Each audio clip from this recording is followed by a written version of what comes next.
तर आज आहे केरळचा तिसरा दिवस. आज आपण चाललो आहोत ॲलपी या ठिकाणी, जिथे बॅकवॉटर रिव्हरमध्ये वेगवेगळ्या प्रकारच्या हाऊसबोट चालतात. मोठी, छोटी, शेअरिंग, प्रायव्हेट अशा विविध प्रकारच्या हाऊसबोटचे ऑप्शन्स तिथे उपलब्ध आहेत. त्यांची किंमत मिनिमम 7,000पासून ते मॅक्झिमम 20,000 ते 25,000पर्यंत आहे. तुम्ही तुमच्या सोयीनुसार कोणतीही हाऊसबोट निवडू शकता. आमची हाऊसबोट आमच्या पॅकेजमध्येच इन्क्लुडेड होती, तेव्हा आम्ही हॉटेलमधून लवकरच चेकआउट करून निघालो. मुन्नार ते ॲलपीमधील अंतर 168 किलोमीटर इतके आहे, त्यामुळे आमचे 3 ते 4 तास प्रवासात जाणार होते. वाटेत सुंदर वेगवेगळ्या आकारांचे बंगलो, रबराची झाडे, समुद्र असे केरळचे सौंदर्य डोळे दिपवणारे होते. त्यात हाऊसबोटची एक वेगळीच एक्साइटमेंट.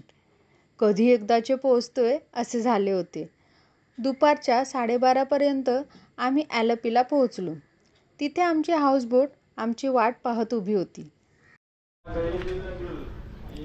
आता आपण आलो आहोत ॲलपीला आणि 2 दिवस मुन्नारमध्ये होतो.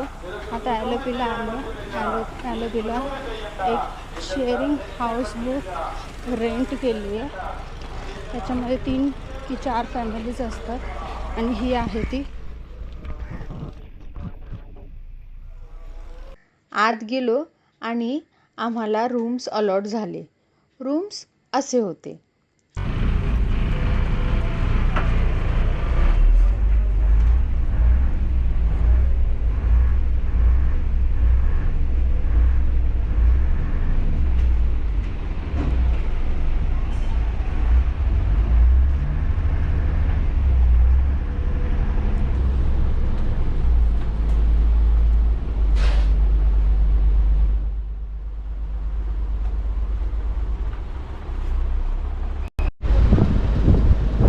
अशी वेलकम ड्रिंक दिलेली आहे. पिऊन बघूया काय तर.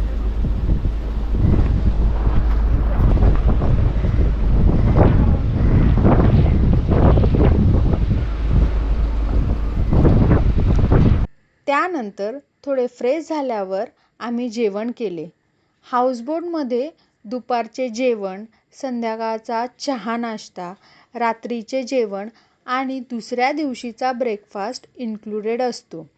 जेवण झाल्यावर थोडा आराम केल्यावर 4च्या दरम्यान चहा आणि भजी असा नाश्ता आम्हाला देण्यात आला. तोपर्यंत बोट फिरून त्यांनी एका ठिकाणी लावली होती, जिथून सुंदर असे समुद्राचे दृश्य दिसत होते. थोड्या वेळ तिथे थांबल्यावर पुन्हा ते आम्हाला जिथून सुरुवात केली होती तिथे घेऊन आले. तिथे एक छोटी बोट आम्ही बुक केली. ती आम्हाला छोट्या छोट्या कॅनॉलमध्ये घेऊन गेली, जिथून मोठी हाऊसबोट जाऊ शकत नाही.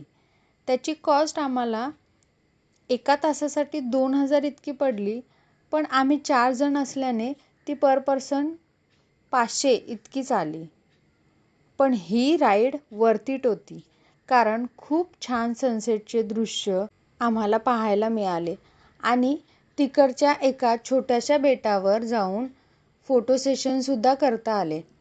येईपर्यंत रात्र झाली होती. पोचल्यावर थोड्या वेळातच आम्हाला जेवण देण्यात आले. आम्ही खाऊन थोडा डेकवर जाऊन टाईमपास केला, पण 10च्या नंतर डेकवर थांबणे अलाउड नव्हते. त्यामुळे आम्ही आमच्या रूम्समध्ये जाऊन आराम केला. सकाळी 6 ते 7च्या दरम्यानच गरम पाणी मिळणार होते, त्यामुळे लवकर उठून आम्ही ब्रेकफास्टसाठी रेडी झालो. बरोबर 8 वाजता त्यांनी ब्रेकफास्टला बोलवले. ब्रेकफास्ट करेपर्यंत त्यांनी पुन्हा एक हाऊसबोटचा राऊंड मारला, म्हणजे आम्हाला रनिंग बोटमध्ये नाश्ता केल्याचा फील यावा म्हणून. आणि त्यानंतर कॉफी घेऊन आम्ही आमच्या बॅग्स आवरायला घेतल्या. 9 वाजता आमचा हाऊसबोटचा चेकआउट होता. त्याप्रमाणे आम्ही चेकआउट करून निघालो आमच्या पुढच्या प्रवासाला. तर कसा वाटला आमचा हा व्हिडिओ आणि आमची हाऊसबोट राईड? आवडली असेल तर नक्की लाईक, शेअर आणि सबस्क्राईब करा. पुढच्या व्हिडिओमध्ये मी तुम्हाला जटायू अर्थ सेंटर आणि वर्कला फिरवणार आहे. तिथले तिकीट, त्याची हिस्ट्री हे सगळे तुम्हाला पुढच्या व्हिडिओमध्ये सांगणार आहे. तेव्हा पाहत राहा आपली केरळची सिरीज. भेटूया पुढच्या व्हिडिओमध्ये. तोपर्यंत काळजी घ्या आणि फिरत राहा.